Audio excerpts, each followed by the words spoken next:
Pause recording button. Ayun, magandang araw po ulit dito sa Master B Channel at siyempre salamat pa rin po sa mga patuloy na nagsusubscribe. So, mayroon ulit tayong bagong tutorial. Ang tutorial na ito ay isa to sa mga may pinakamarami ang nagtatanong. So, naisip ko gawa na lang ng tutorial para mas marami pang makagamit. So, kung nung nakaraan ay itinuro natin ang Samsung Separate App Sound, ngayon naman ay ituturo natin ang Separate App Sound pa rin sa Jisoo naman, gamit ang extension. So, paalala, ang features po na ito ay hindi po available sa lahat.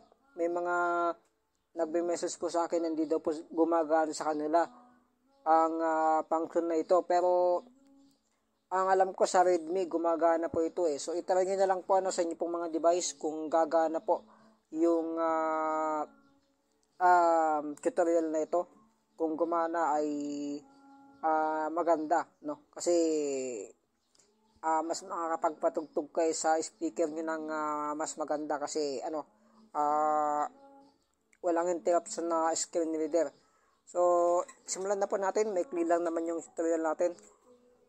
Ang una po ninyong gagawin, punta po kayo ng Jisoo.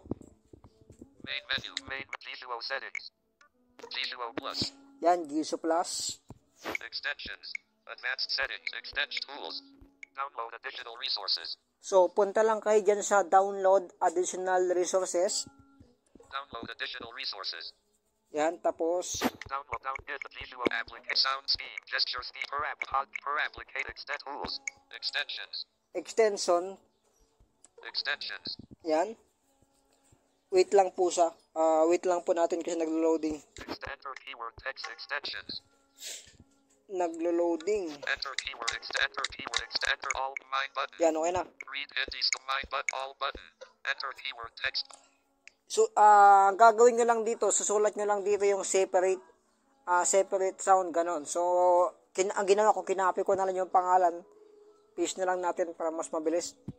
Separate sound. Yun, separate sound. To. All mind but Samsung separate sound underscore Narayana 2486 underscore n.p separate sound underscore 282 characters. Piliin nyo lang dito yung, yung separate sound para maganda. Default. Ayan, tap natin yan. Separate sound underscore download button. Please import Plugin sep OK button. Successfully imported. So, na-import nyo sa, Separate sound extensions. Download additional pause recording button. Home. Gagawin natin yan. I-connect natin yung phone natin sa speaker. Yan. So, habang kinukuha ko yung speaker, paalala po ulit, hindi po gumagana ang features nito sa lahat ng phone. So, kung gagana po sa inyo, di ayos, diba? Pero kung hindi, konti magagawa dyan. So, gagawin natin, connect natin yung ating phone sa ating speaker.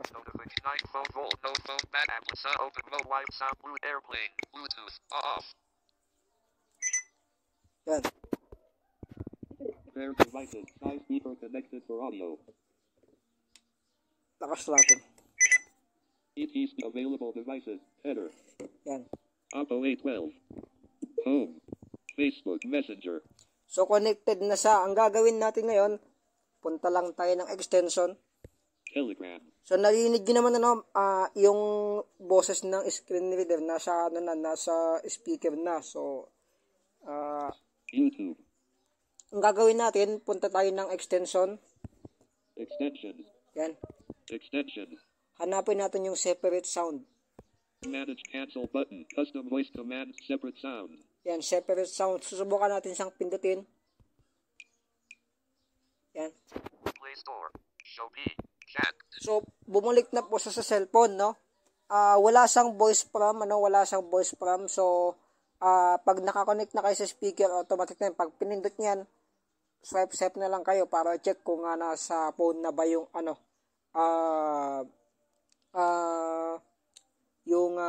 screen reader. So, pag pinindot nyo ulit, Extend separate sound. City. Phone. Messages.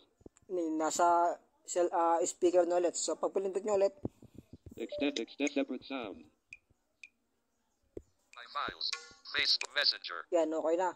So, patugtog tayo sa YouTube. Subukan nating mag-play kung